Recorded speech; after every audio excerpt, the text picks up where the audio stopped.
了啊，这不是这个疫情基本上算告一段落了吗？时隔3年多，我终于回了趟国。一是给今年年初因为疫情去世的老人办身后事儿。我姥姥96了，我从小就在她那儿长起来的，本来身体其实挺好的。去年年底过生日的时候，那生日蛋糕老太太能吃2大块呢。家里都觉得活到100应该没什么问题，结果疫情一来，一波流给带走了。我一直信奉的原则之一，凡事只要能还手就不算委屈。可他这个事儿各种糟心啊，完全束手无措，很难受，也只能宽慰自己认命吧。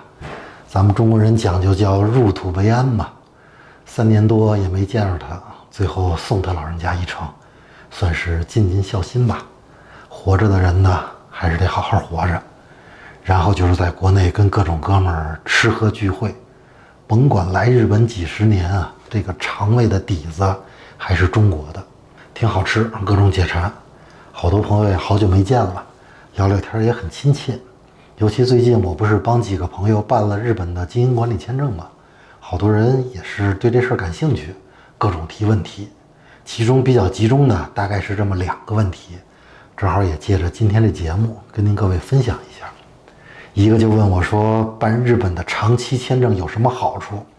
这问题其实挺难的啊，我只能说您现在在国内过得怎么样？您判断今后的发展是什么样的？如果说觉得都不错，那完全没有必要搞什么长期签证吧，你这边还得养个公司，没必要。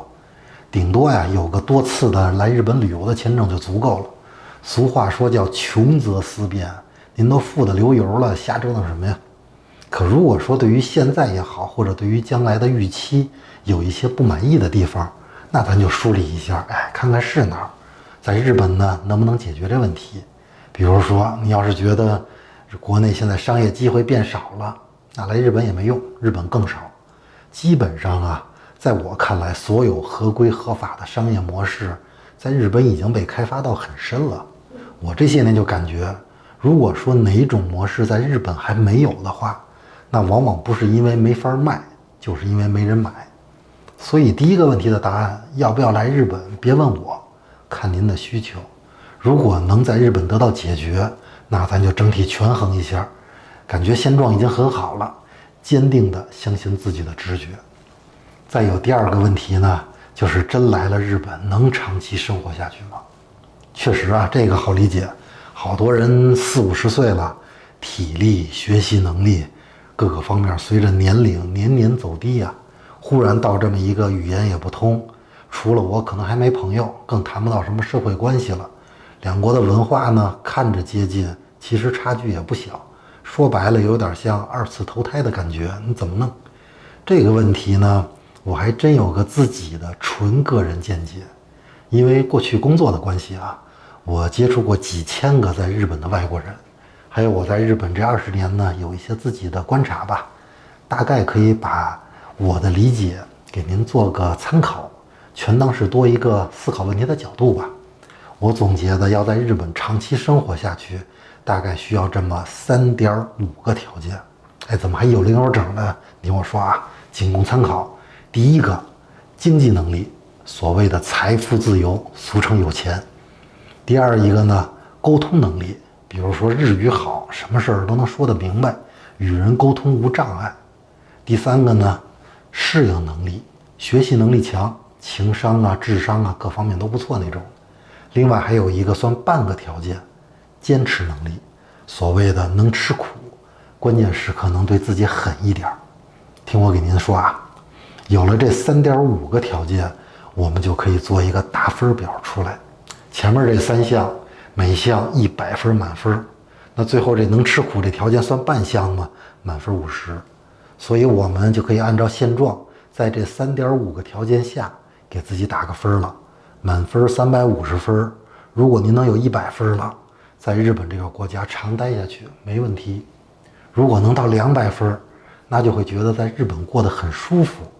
这种舒服的极限呀，差不多就是到300分左右的时候，日本会变成所谓的天堂。你想啊，在一个以服务闻名的世界的发达国家，只要你愿意，可以几乎无障碍的把这个社会的能量调用到极致，这个地球上比这儿还美好的地方应该就不多了吧。举个例子吧，你比如说我有个朋友，国内人家早就财富自由了，大老板，有钱，经济能力100分，沟通能力的话呢，日语不会，但是会点英语，也就打个30分吧。不过适应能力很好，人精明又情商高的那种，尤其是学语言的天赋还好。从机场我开车给他拉到酒店，跟我那语音导航都能学好几句日语，还能记得住。就这种人，少说这项能拿个70分吧。这一算200分了，那在日本常住应该就觉得非常舒服了。在日本高兴了，再多学几句日语，每多学一句，这个日子可能还会过得更滋润一些，离所谓的天堂也就更近一点。当然了，我还有个哥们儿，这些年一直在国内上班嘛，也攒了点小钱啊，但不多，所以评估下来可能经济能力30吧。日语呢跟前面那大哥差不多，也不太会，30分。适应能力呢差不多也30分。这一算90分，不够100怎么办？这就只能从吃苦那边看看能不能再加上10分了。也就是说呢，要是真来到日本想长期生活下去，需要有个思想准备，可能要吃点苦，不然常住下去会有点吃力。就是这么一个这些年我自己总结的一个外国人在日本长期生活的算是规律吧，看看能不能给您提供一种考虑移民这件事的思路。其实也不光是办所谓的投资移民了，只要是在日本长期生活，不管是留学还是工作，可能都有共通的地方。甚至日本以外的国家，美国、欧洲，基本上正常的发达国家，我估计也都是这么个逻辑。还是那句话，个人观点仅供参考。如果您有自己的想法，欢迎交流，也欢迎关注我的频道。